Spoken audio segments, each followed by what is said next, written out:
नमस्कार बच्चों, कैसे हैं आप सब? आशा करती हूँ आप सभी अच्छे होंगे, स्वस्थ होंगे, खुश होंगे और अपनी पढ़ाई भी अच्छे से कर रहे होंगे। तो जैसा कि आप सभी जानते हैं, मैं हूँ आपकी हिंदी की अध्यापिका और मैं स्वागत करती हूँ आप सभी का आईसीटी वर्चुअल क्लासरूम में।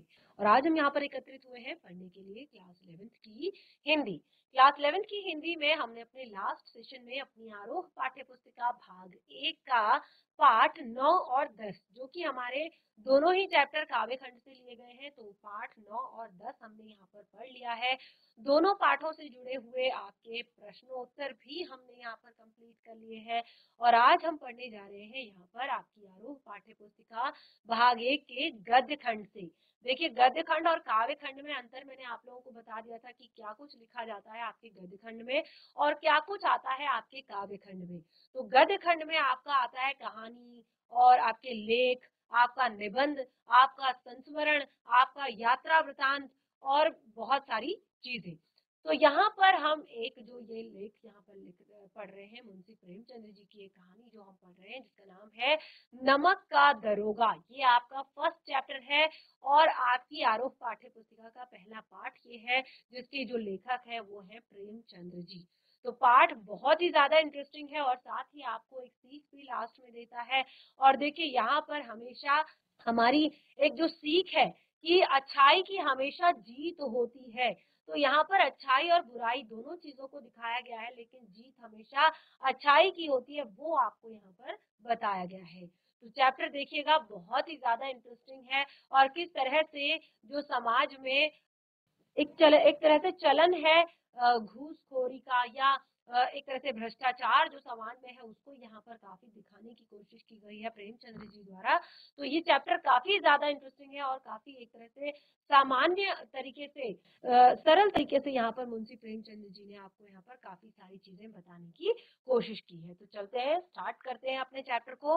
उससे पहले यानी कि पाठ को शुरू करने से पहले हम यहाँ पर लेखक का परिचय थोड़ा सा जान लेते हैं। जैसे कि मैंने आपको हर बार बताया है कि पाठ को पढ़ने से पहले आपको कवि और पाठ का नाम जरूर याद होना चाहिए और कवि का थोड़ा बहुत जीवन परिचय जो है वो आपको पता होना चाहिए। तो जैसे कि मैंने आपको बताया कि जो कवि हैं प्रेमचंद्र जी, जिनको मुंशी प्रेमचंद्र भी कहा जाता है, इनका मूल नाम जो है वो धनपत राय है। मुंशी प्रेमचंद्र जी का जो मूल नाम है वो धनपत राय है और इनका जन्म 1880 लमही गांव उत्तर प्रदेश में हुआ।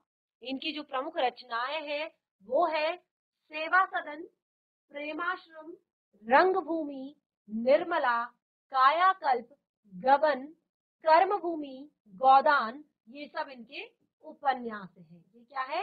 ये सब इनके उपन्यास है। और उसके बाद सोजे वतन, मान सरोवर जो कि 8 खंडों में इन्होंने लिखा है, गुप्त धन, ये इनके कहानी संग्रह है। उसके बाद इन्होंने कुछ नाटक भी लिखे हैं जैसे करबला, संग्राम, प्रेम की देवी, ये इनके नाटक हैं। कुछ विचार और विविध प्रसंग, ये इनके निबंध संग्रह है।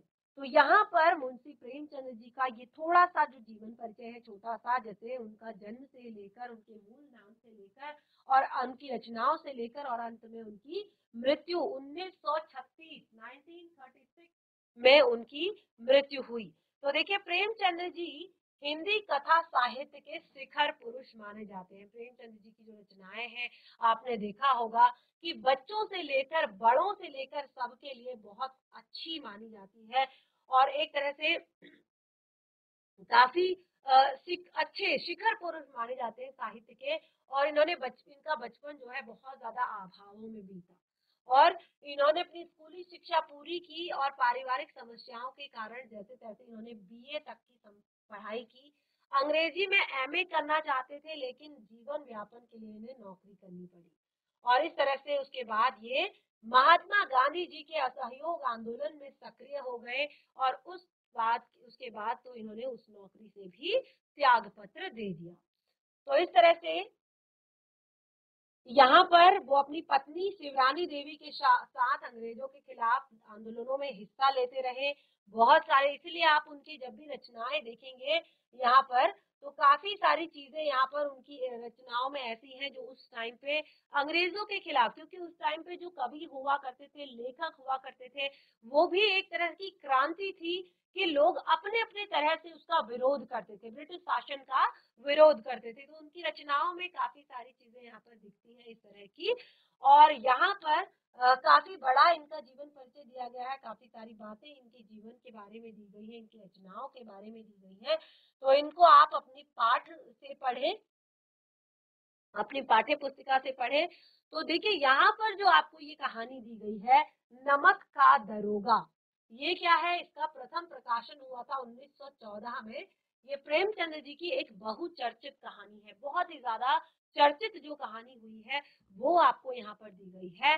तो ये यहाँ पर आदर्शों उन्मुख, जो आदर्शों से उन्मुख है, यथार्थवाद के एक मुकम्मल उदाहरण के रूप में ये कहानी को देखा जाता है। आदर्शों से उन्मुख है, जो आदर्शों उन्मुख है, आदर्श भी है उनमें, यथार्थवाद भी है, और उसकी एक तरह से मुकम्मल उदाहरण ये है।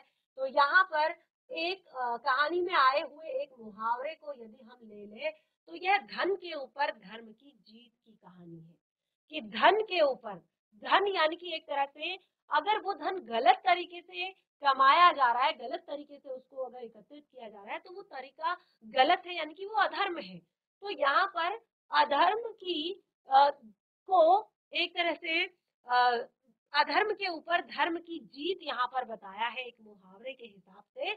और धन और धर्म को हम प्रकाशता सद्वृत्ति, असद्वृत्ति, बुराई और अच्छाई, सत्य इत्यादि आदि कह सकते हैं।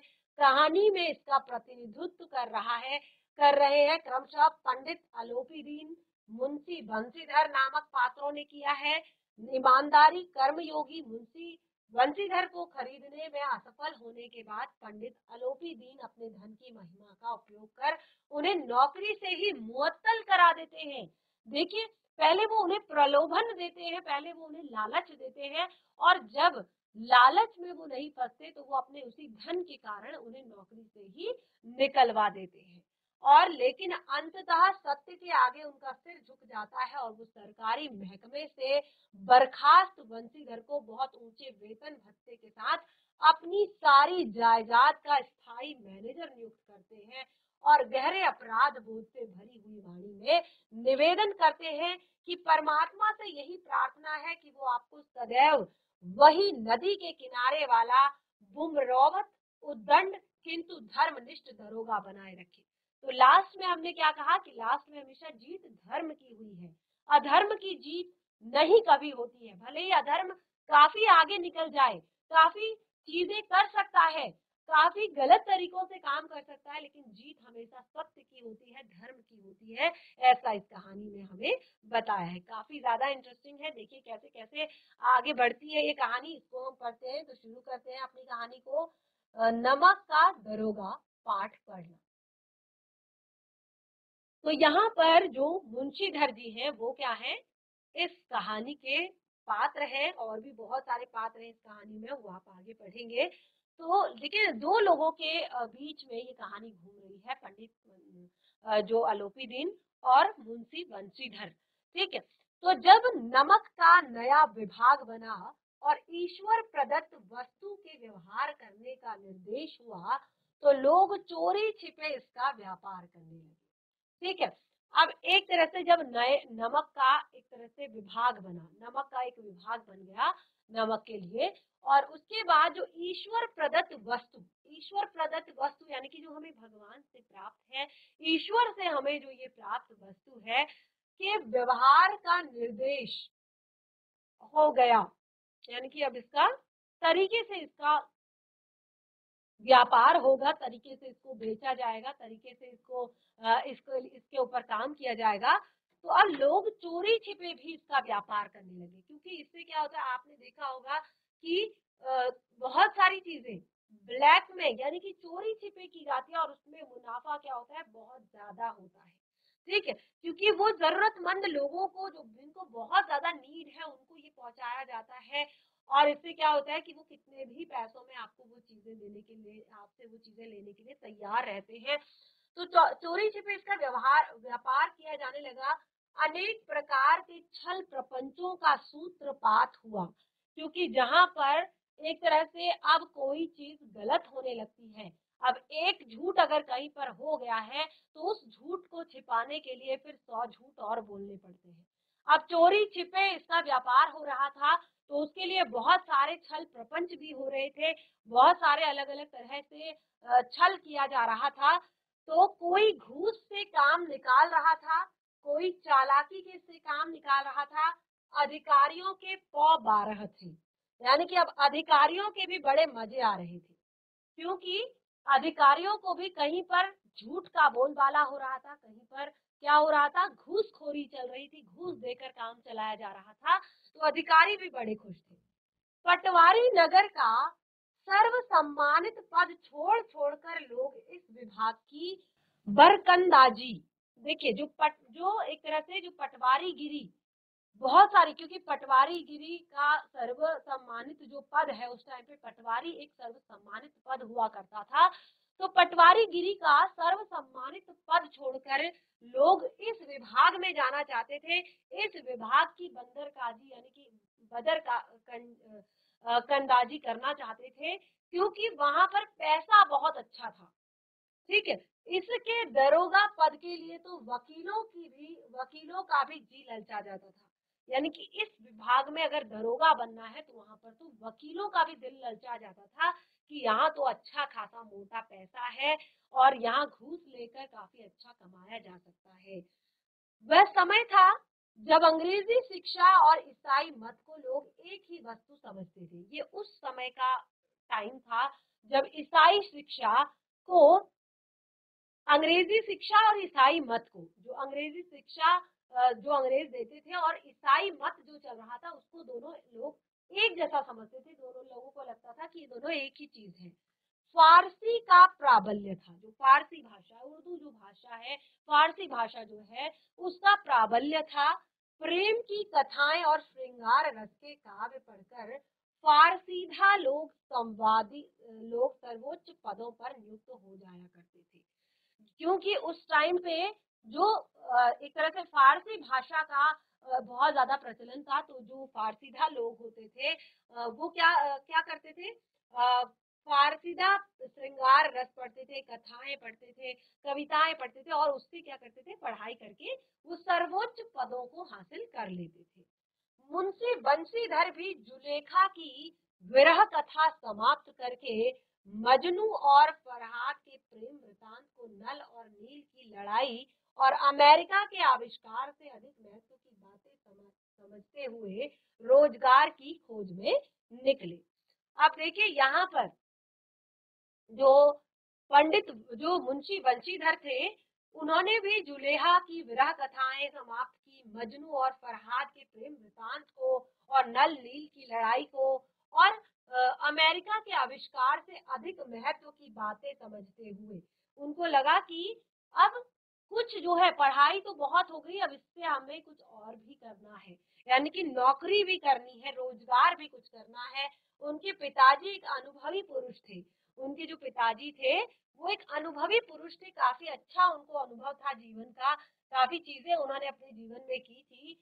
समझाने लगे, क्या कहते हैं कि बेटा घर की दुर्दशा देख रहे हो।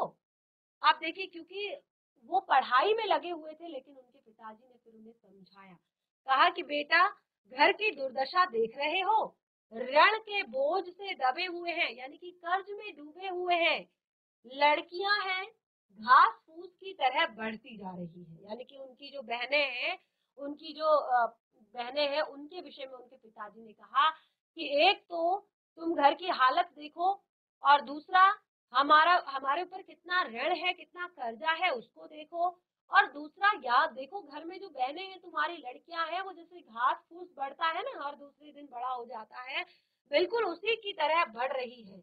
और मैं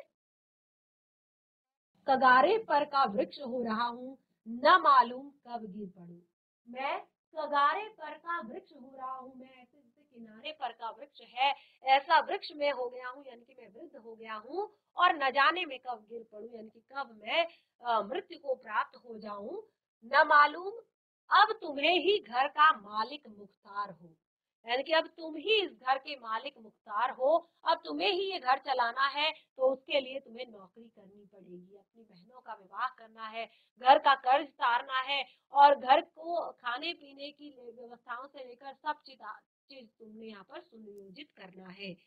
नौकरी में ओहदे की ओर ध्यान मत देना। तो उनके पिताजी ने समझाया, क्योंकि सबसे ज्यादा बड़ा होता है जीवन का अनुभव।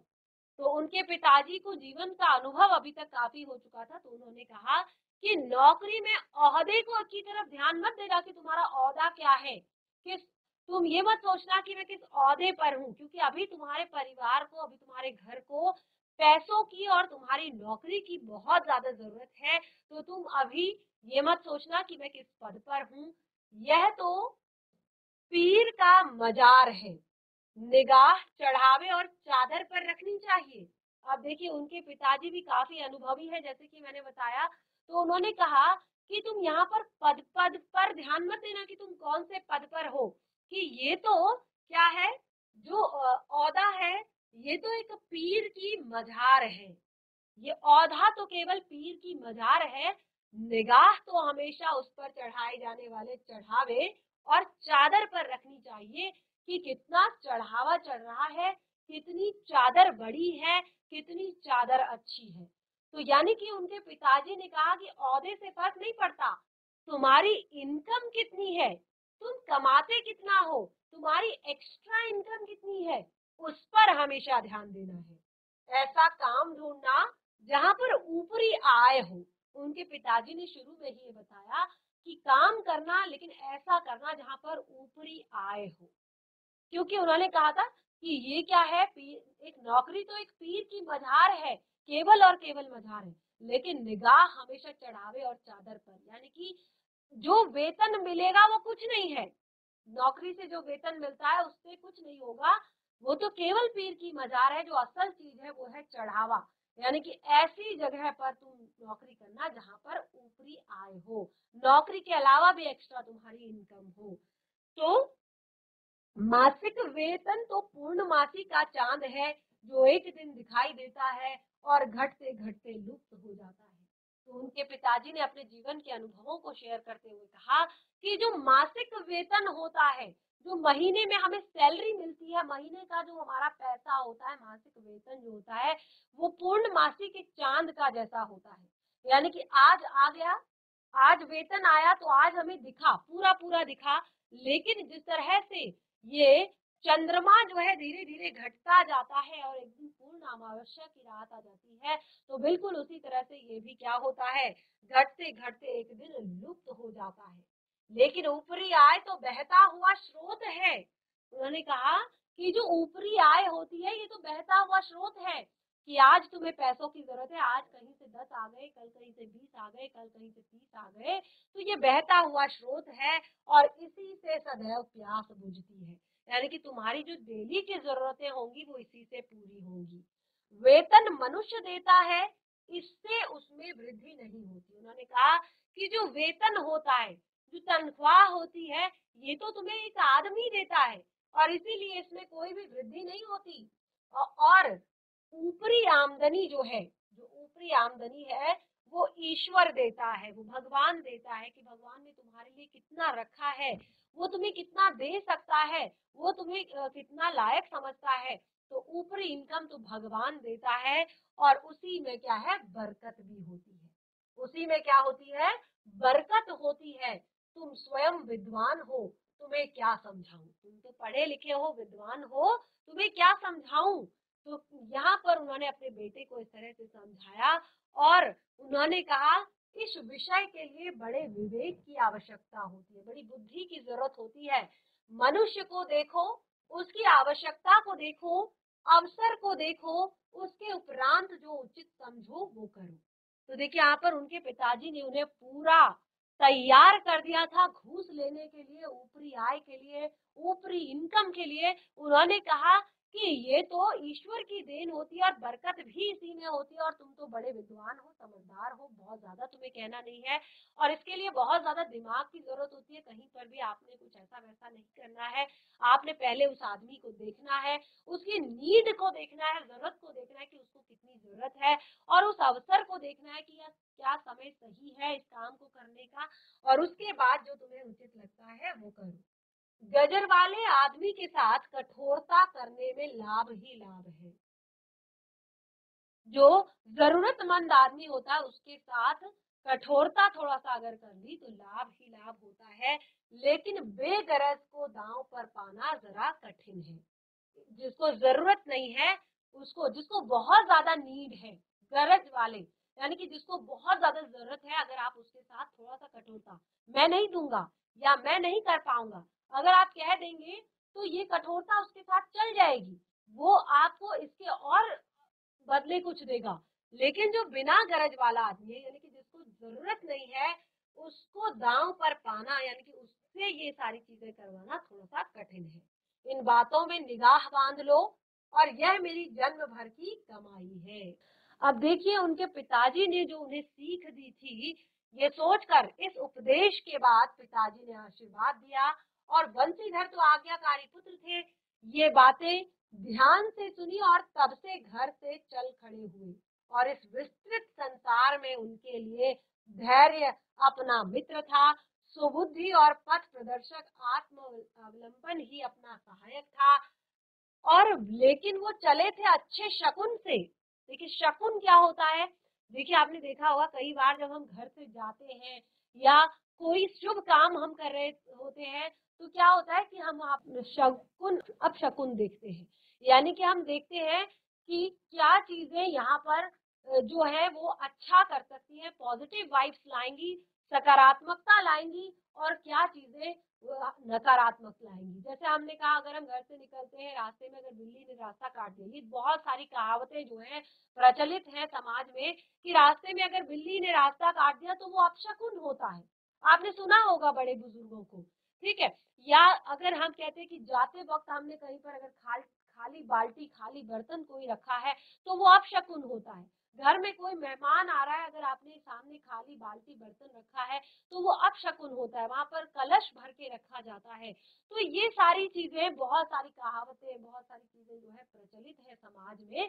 तो यहाँ पर अब उन्होंने अपने पिताजी की बात सुनी, वो आज्ञाकारी तो थे ही अपने पिताजी के, और उन्होंने वो घर से उसी वक्त निकल गए और इतने बड़े संसार में, इस विस्तृत संसार में धैर्य को उन्होंने अपना मित्र बनाया, यानी कि उन्होंने धैर्य से काम लिया। बुद्धि अपनी पथ प्रदर्शक, बुद्धि को अपना पथ प्रदर्शक बनाया, आत्म विलंबन को ही अपना सहायक बनाया, और जाते वक्त अच्छे शकुन से चले थे कि जाते जाते नमक विभाग में दरोगा के पद पर प्रतिष्ठित हो गए। देखिए जिसके लिए बड़ी मारामारी मचती थी, जिसके लिए बड़ी ही ज्यादा एक तरह से लोगों में घमासान हुआ करती थी, बड़े अच्छे शकुन से वो घर से चले थे, पिताजी का आशीर्वाद लेकर चले थे कि तुरंत ही नमक के दरोगा के पद पर नियुक्त हो गए। वेतन अच्छा था, ऊपरी आय का तो ठिकाना ही नहीं था। वेतन तो अच्छा था ही, लेकिन ऊपरी आय इतनी थी कि जिसके लिए मैंने आपको बताया कि वकीलों का दिल भी मचल जाता था और बाकी विभागों को छोड़कर नमक विभाग में जाना चाहते थे। तो ऊपरी आय का तो इतना वहां पर एक तरह से ठिकाना था। वृद्ध मुंशीधर को सुख संवाद मिला, जो वृद्ध मुंशीधर थे उनके पिताजी जो थे उनको ये सुख संवाद मिला, अच्छी खबर मिली कि उनके बेटे को नमक विभाग में दरोगा की नौकरी मिल गई है। तो वो बिल्कुल फूले ना समाये, महाजन कुछ नरम पड़े, तलवार की आशा लता लहराई और पड़ोसियों के हृदय में शूल उठने लगे। बहुत ज्यादा खुश हुए, बहुत ज्यादा प्रसन्न हुए, उनका हृदय जो है गदगद हो गया कि मेरे बेटे को इतने बढ़िया विभाग में जहाँ पर जाने के लिए लोग तरसते हैं वहां पर दरोगा पद पर नियुक्त किया गया है, और ऊपरी आय की तो वहां पर कोई सीमा ही नहीं है। और महाजन जो उनके परिवार के जो लोग थे वो थोड़ा सा नरम हुए, कालावार की आशा लता लहराई, यानी कि परिवार की आशा लहराई, परिवार की इच्छाएं आशाएं बढ़ गई, और पड़ोसियों के हृदय में शूल उठने लगे। जो पड़ोसी थे उनके हृदय में शूल उठने लगे, उनको बड़ा बुरा लगा कि अरे इतनी जल्दी नमक के दरोगा के पद पर जाकर बैठ गया। बड़ा जलन हुआ पड़ोसियों को, बड़ा दुख हुआ उनको। एक जो पार्ट है वो यहाँ पर क्लियर हो गया है। तो अब आगे जब वो दरोगा पद पर नियुक्त हो गए, क्या कुछ हुआ उसे हम कंटिन्यू करते हैं। जाड़े के दिन थे, अब जाड़े के दिन थे और रात का समय था। जाड़े के दिन थे, ठंडियों के दिन थे और रात का समय था। नमक के सिपाही, जो नमक लाने ले जाने वाले सिपाही थे, चौकीदार नशे में मस्त थे। जो नमक के सिपाही थे, जो वहां पर सिपाही जो खड़े किए गए थे, चौकीदार जो नियुक्त किए गए थे, वो वहां पर क्या थे, नशे में धुत थे, सारे मस्त थे। मुंशी बंशीधर को यहाँ आए हुए अभी 6 महीने हुए थे, 6 महीने से अधिक नहीं हुए थे। और इस थोड़े ही समय में उन्होंने अपनी कार्य कुशलता और उत्तम आचार से अफसरों को मोहित कर दिया था। क्योंकि पढ़े लिखे थे, अच्छे परिवार से थे, शिक्षित थे, तो काफी ज्यादा अच्छे कार्य कुशल थे। और एक जाड़े की रात थी और उस समय पर जितने भी नमक के जो चौकीदार थे, सिपाही थे, वो नशे में थे। और मुंशीधर को इस इलाके में आए हुए, इस ऑफिस में आए हुए अभी 6 महीने ही हुए थे और उन्होंने अफसरों को मोहित कर लिया था।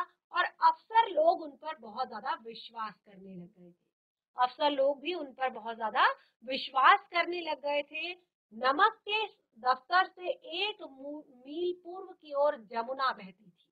जो नमक का ऑफिस था, उस ऑफिस के 1 मील दूर लगभग जमुना नदी बहती थी और उस पर नावों का एक पुल बना हुआ था। उस नदी पर नावों का एक पुल बना हुआ था, यानी कि नावें लगी हुई थी इस तरह से।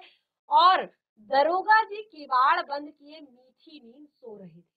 और दरोगा जी अपने कमरे में, जो उनके दफ्तर के पास था, वहां पर वो आराम से मीठी नींद सो रहे थे।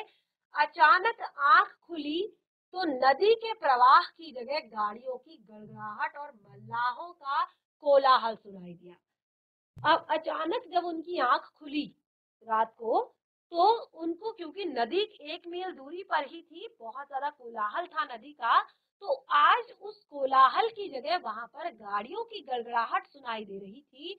और मल्लाहों का, यानी कि जितने लोग थे वहां पर, उनका कोलाहल सुनाई दे रहा था, उनका शोर सुनाई दे रहा था। उठ बैठे, इतनी जल्दी उठे और बैठ गए। इतनी रात गए, गाड़ियां क्यों नदी के पार जाती है, इतनी रात हो रही है और फिर भी गाड़ियां नदी के पार क्यों जा रही है। अवश्य ही कुछ गोलमाल है। उन्होंने सोचा कि जरूर कुछ गोलमाल हो रहा है। और तर्क ने भ्रम को पुष्ट किया, जो तर्क किया था, उस तर्क ने उनके भ्रम को, उनके शक को और भी मजबूत कर दिया।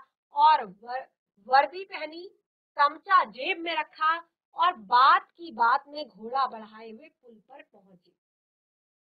तुरंत ही, जैसे ही भ्रम जो है मजबूत हुआ, शक जो है मजबूत हुआ, फटाफट वर्दी पहनी, अपना गन, अपना तमचा उठाया, घोड़े पर चढ़े और नदी पर पहुंच गए। गाड़ियों की एक लंबी कतार पुल के पार जाती हुई दिखाई दी। गाड़ियों की एक लंबी कतार जो है वो पुल के पार जाती दिखाई दी। डांट कर पूछा, और तुरंत ही डांट कर उन्होंने पूछा कि ये किसकी गाड़ियां हैं, ये किसकी गाड़ियां हैं।